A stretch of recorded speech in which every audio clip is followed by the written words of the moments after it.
எண் 11 4ஆம் வகுப்பு A1 ஆர் மதுலிகா.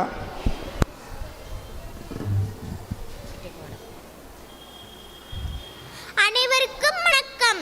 குங்கும் மலைச்சாரலிலே குளிநிறவத்தண்டலிலே தங்கம் மலர் பறித்து தமிழ் தாய்க்கு சூட்டிவிட்டு சங்க தமிழ் தந்த தங்க தமிழ் மொழியுடன் எங்கள் பள்ளி முதல்வர் ஐயா அவர்களுக்கும் நடுவர் அவர்களுக்கும் மற்றும் மாணவ மாணவியர்களுக்கும் என் முதற்கண் வணக்கத்தை தெரிவித்துக் கொள்கிறேன். இன்று நான் பேச எடுத்துக்கொண்ட தலைப்பு நேர்மை ஒளியானால் வாழ்வு ஒளியாகும். செப்பம் உடையவன் ஆக்கச்சிதுவின்றி எச்சத்தில் கேமா புடைத்து என்கின்றார் வள்ளுவர். அதாவது நேர்மையாக வாழும் ஒருவனுடைய செயல்கள் அவன் மறைந்தாலும் கூட அழியாது நின்று அவரது பரம்பரை காத்து நிற்கும் என்கின்றார். ஆம், நேர்மை என்னும் உயரிய குணமானது உயரிய வாழ்வை அடைய வழிவகுக்கும். பிறர் பொருள் மீது ஆசை கொள்ளாது. நேர்மையாக வாழும் போது வாழ்வில் முன்னேற்றம் அடையலாம். கடவுளின் உண்மையான படைப்பு நேர்மையான மனிதன். நேர்மை இல்லாதது சூரிய ஒளி இல்லாத நாள் போன்றது. அது இருளாகத்தான் இருக்கும். நேர்மையான வாழ்க்கை நடத்துவது கடினம், ஆனால் நடத்த முடியாததல்ல. உடலும் மனதும் தூய்மையாக இருப்பின் நாம் நினைக்கின்ற எந்த நற்காரியங்களையும் செய்து முடிக்கும் வலிமையும் வலியும் தானாகவே பிறக்கும்.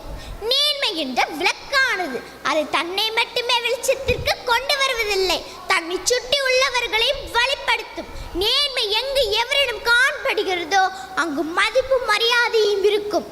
வாழ்வின் உச்சத்துடன் இருப்பவர்களின் கலங்கரை விரக்கம் மேன்மையாகும். நேர்மைக்கு எடுத்துக்காட்டாக இந்திய வரலாற்றில் இந்தியாவை தலைநிமிரச் செய்த மிகச்சிறந்த தலைவர்களான மகாத்மா காந்தி, சுவாமி விவேகானந்தர், ஜவஹர்லால் நேரு, டாக்டர் அம்பேத்கர், APJ அப்துல் கலாம் போன்ற தலைவர்களை இன்று வரை உலகமே போற்றுகின்றது. ஏனென்றால் அவர்கள் வாழ்ந்த நேர்மையான வாழ்க்கைக்கும் தியாகமும் அர்ப்பணிப்புகளுமே ஆகும். நேர்மை ஒரு விலையுயர்ந்த பரிசு, அதனை மலிவானவர்களிடம் எதிர்பார்க்க கூடாது என்கின்றார் அமெரிக்க நாட்டு தொழிலதிபர் வாரன் பஃபெட். நாம் எல்லோரிடமும் நேர்மையாக நடந்து கொண்டானால் மற்றவர்களும் நம்மிடம் நேர்மையாக நடந்து கொள்வார்கள். எதை நாம் கொடுக்கிறோமோ அதை தான் நாம் பதிலாக பெற முடியும்.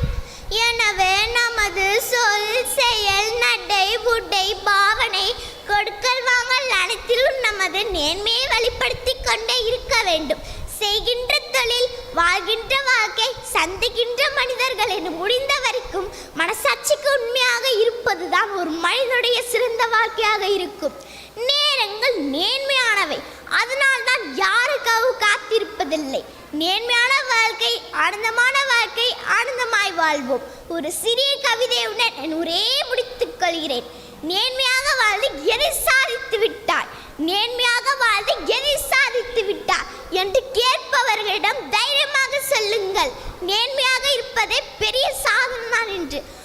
மாணவர்களாகிய நாம் அனைவரும் நேர்மை என்ற ஒளியை கொண்டு ஒளிமயமான வாழ்க்கையை செதுக்கிக் கொள்வோம். பல நல்ல முன்னேற்றங்களை அடைவோம். வாழ்க வளமுடன். நன்றி, வணக்கம்.